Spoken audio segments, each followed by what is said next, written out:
Pemirsa, Wakil Gubernur DKI Jakarta Ahmad Riza Patria membeberkan alasan penamaan tokoh sekuler Turki Mustafa Kemal Atatürk sebagai salah satu nama ruas jalan di ibu kota. Ia menyebut hal itu bagian dari kerjasama antara dua negara. Menurut Ariza, hal ini sudah menjadi kesepakatan pemerintah Indonesia dan Turki. Artinya pemerintah Turki juga akan menamai jalan di sana dengan tokoh Indonesia. Namun Ariza belum membeberkan ruas jalan mana yang akan diubah menjadi nama Mustafa Kemal Atatürk. Ahmad Riza Patria mengatakan ia bersama jajarannya akan mencari solusi terbaik terkait dengan penamaan jalan menggunakan nama presiden pertama Turki itu. Sementara Duta Besar Republik Indonesia untuk Turki, lalu Muhammad Iqbal memberikan penjelasan soal adanya rencana pemberian nama presiden pertama Turki, Mustafa Kemal Atatürk, menjadi nama jalan di Jakarta. Iqbal menegaskan hal ini akan dilakukan sesuai dengan tata krama diplomatik dan kesepakatan kedua negara. Sesuai tata krama diplomatik dan kesepakatan kedua negara, Indonesia akan memberikan nama jalan di Jakarta dengan nama apapun yang dianggap Turki sebagai bapak bangsa dan diusulkan oleh pemerintah Turki.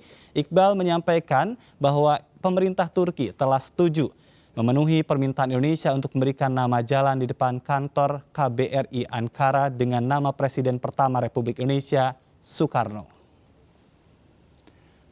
Sebelumnya pemirsa, Wakil Ketua Umum Majelis Ulama Indonesia MUI Anwar Abbas menolak rencana pemerintah mengganti nama salah satu jalan di Jakarta dengan nama tokoh sekuler sekaligus pendiri Turki modern Mustafa Kemal Atatürk. MUI pernah mengeluarkan fatwa tentang pluralisme, liberalisme, dan sekularisme. Pada tahun 2015, fatwa itu pada intinya menyatakan bahwa pluralisme, sekularisme, dan liberalisme agama adalah paham yang bertentangan dengan ajaran Islam.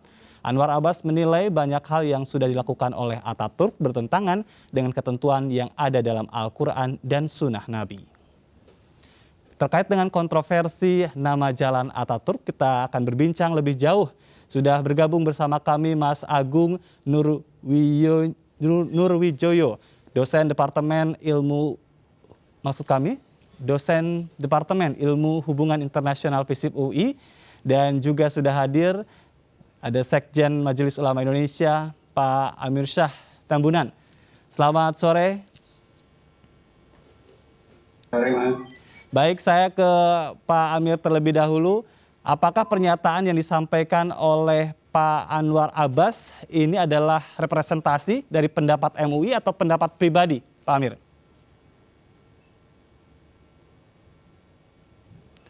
Assalamualaikum. Pak Amir? Halo. Iya. Ya, baik. Terima kasih para pemirsa.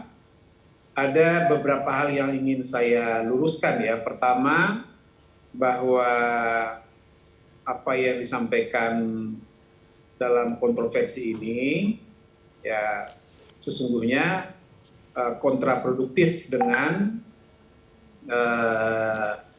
situasi dan kondisi di mana hubungan diplomatik antara Indonesia dan katakanlah Turki yang saat ini dalam keadaan baik ya, tidak perlu dilanjutkan hal yang bersifat kontroversial itu.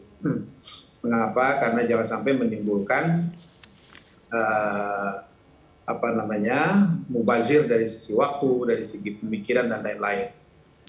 Nah, baik. Itu apa yang disampaikan Wakil Ketua Umum Buya Anwar Abbas itu sudah sejalan dengan fatwa MUI, yaitu diharamkannya pemikiran-pemikiran sekularisme, liberalisme, dan pemikiran-pemikiran yang menyimpang dari fatwa tentang sipilis itu, ya, sekularisme, liberalisme, dan pluralisme. Baik, artinya MUI tegas menolak ya pemberian nama Atatürk itu. Karena itu MUI menolak penggunaan jalan Mustafa Kemal Atatürk. Iya. Gitu. Ini terkait dengan hubungan antar dua negara yang tentu menjadi timbal balik. Nama Soekarno sudah disepakati di sana dan itu digantungkan kepada pemerintah Turki untuk memberikan nama di Jakarta. Bagaimana, Pak Amir? Ya, nama Soekarno itu seorang proklamator ya, yang kita yakin semua bangsa Indonesia bahkan dunia internasional sangat mengenal reputasi beliau dan tidak ada masalah Oleh karena itu, menurut saya tidak equal ya antara tokoh sekaliber Soekarno dengan Mustafa Kemal Atatürk.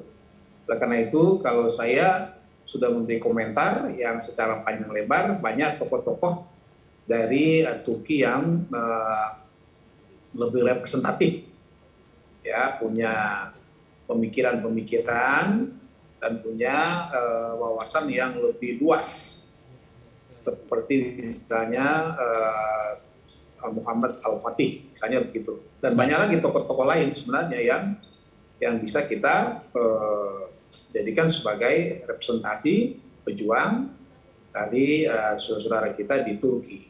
Baik, saya ke Mas Agung. Mas Agung, ini kan muncul nama Atatürk ya. Di tengah tadi sebetulnya banyak juga pandangan umat Islam untuk tokoh-tokoh lain yang lebih pantas. Ini bagaimana Anda melihatnya? Kenapa muncul nama ini dan ini kan juga digantungkan pada kebijakan pemerintah Turki nantinya?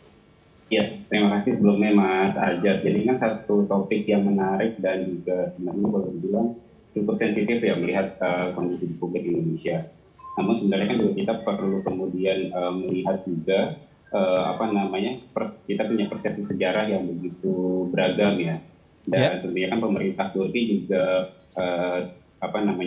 jika memang usulannya tetap kepada Mustafa Kemal Atatürk, saya pikir itu juga jadi satu pilihan yang mungkin tetap harus kemudian dihormati dari persepsi seperti itu. Karena memang ini kan usulan ini juga munculnya bukan dari Indonesia seperti itu ya. Usulannya juga kemudian dari pihak Turki. Dan sedangkan di Turki sendiri sudah jamak sebenarnya kita temukan penggunaan nama-nama tokoh-tokoh internasional gitu ya di jalan-jalan di Turki, khususnya di Ankara. Yang kalau pengalaman saya waktu tinggal di Turki itu ada namanya Jalan Jinnah Jatisi, misal sebagai satu bentuk penghormatan terhadap Muhammad Ali Jinnah, gitu kan. Ada juga Jalan Andrei Karlov, gitu ya, mantan dubes Rusia yang dulu meninggal, seperti itu.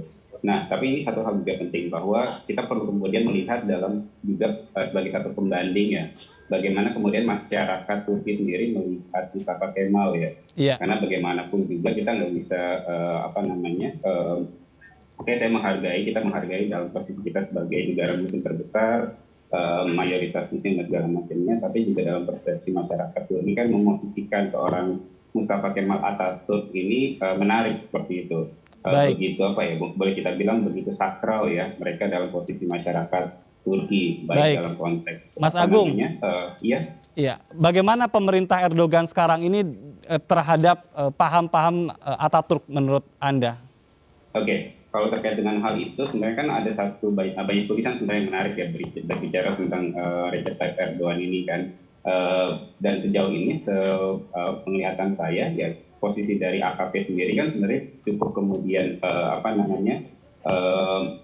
memosisikan Atatürk ini tetap sebagai bapak gitu ya. Bahkan ada slogan-slogan bagi partainya AKP ini kan Fatih Sultan Mehmet ini adalah kakek kami gitu kan. Mustafa Kemal Atatürk ini adalah bapak kami dan Recep Tayyip Erdogan sebagai pemimpin kami. Artinya dia jadi satu bagian rangkaian sejarah dari perjalanan panjang berdirinya Republik Turki. Dia tidak menghilangkan Ottoman, dia tetap melihat keberadaan Atatürk sebagai founding fathers, dan juga kekiniannya adalah ya sekarang di eranya Recep Tayyip Erdogan.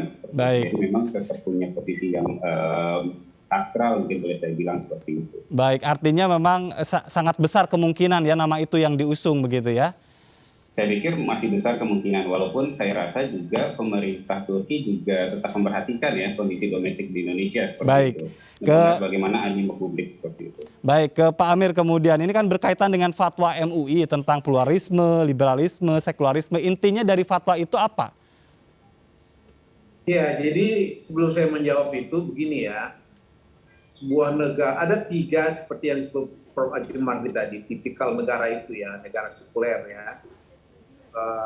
Tetapi apa yang dimaksud oleh Kemal Atatürk ini memang menurut saya sudah kebablasan ya.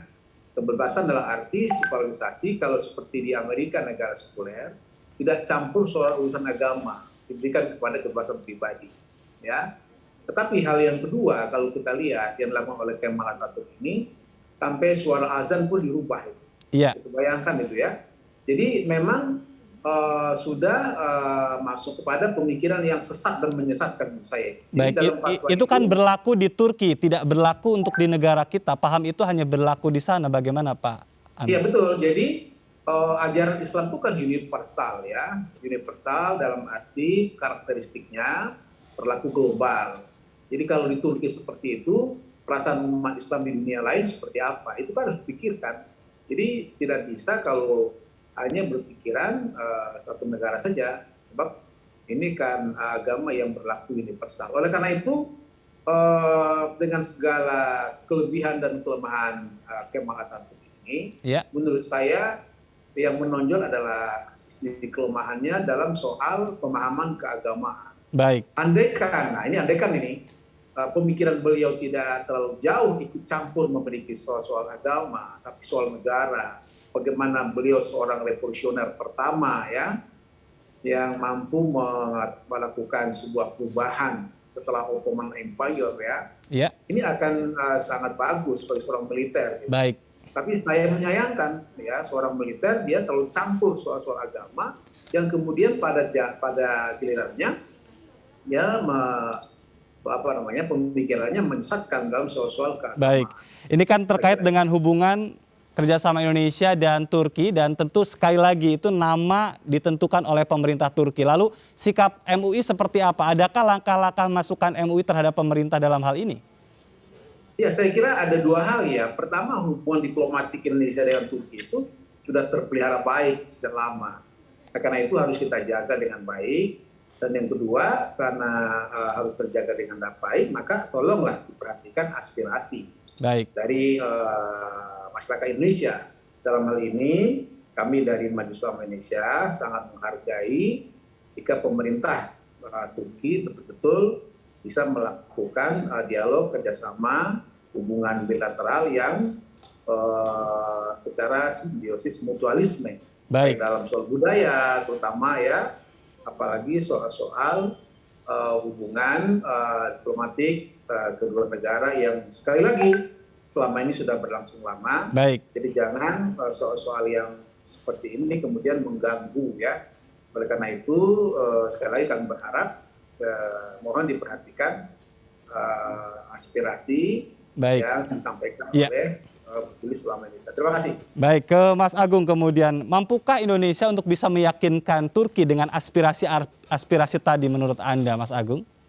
Ya, dalam konteks seperti ini Indonesia mungkin sepertinya hanya menyampaikan ya seperti itu, dan kemudian akhirnya nanti akan pemerintah Turki yang kemudian akan menimbang-nimbang dan memberikan satu putusan seperti itu. Nama apa yang kemudian akan mereka gunakan. Namun sekali lagi tadi saya sempat singgung bahwa ya pemerintah Turki pasti dalam hal ini adalah perwakilan di Jakarta sangat melihat ya perkembangan dan dinamika yang ada seperti itu.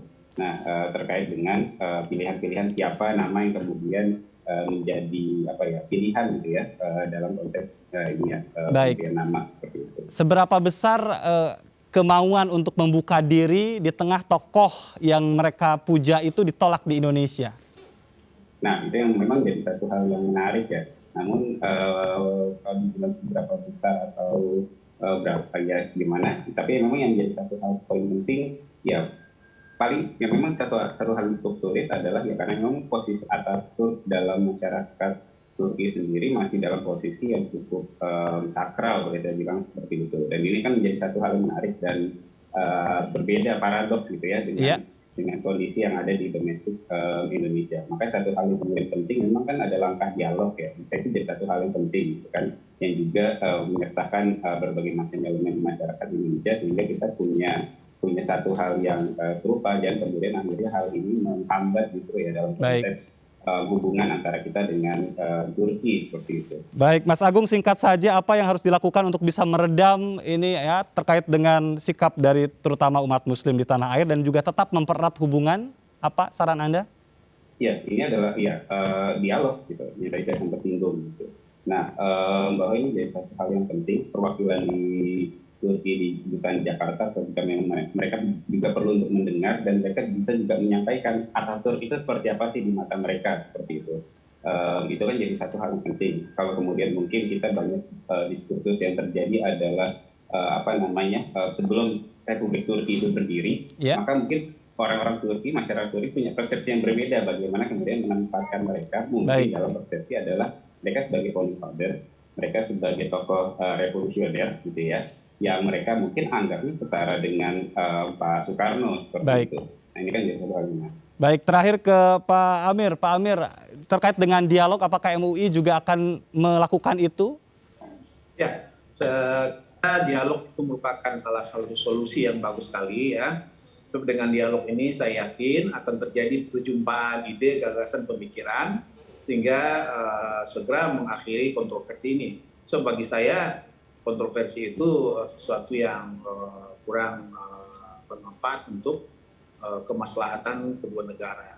Jangan sampai kemudian meruncing yang tidak menguntungkan hubungan kedua negara. Oleh karena itu segera akan dilakukan dialog saja. Terima kasih. Ya, mudah-mudahan ini bisa ketemu ya jalan tengahnya ya, terbaik untuk semuanya. Terima kasih untuk Pak Amir Syah Tambunan, Sekjen MUI, dan Mas Agung Nurwijoyo, dosen Departemen Hubungan Internasional FISIP UI, sudah bergabung bersama kami. Dan pemirsa jangan kemana-mana, Indonesia Petang masih akan kembali, tetaplah di MNC News.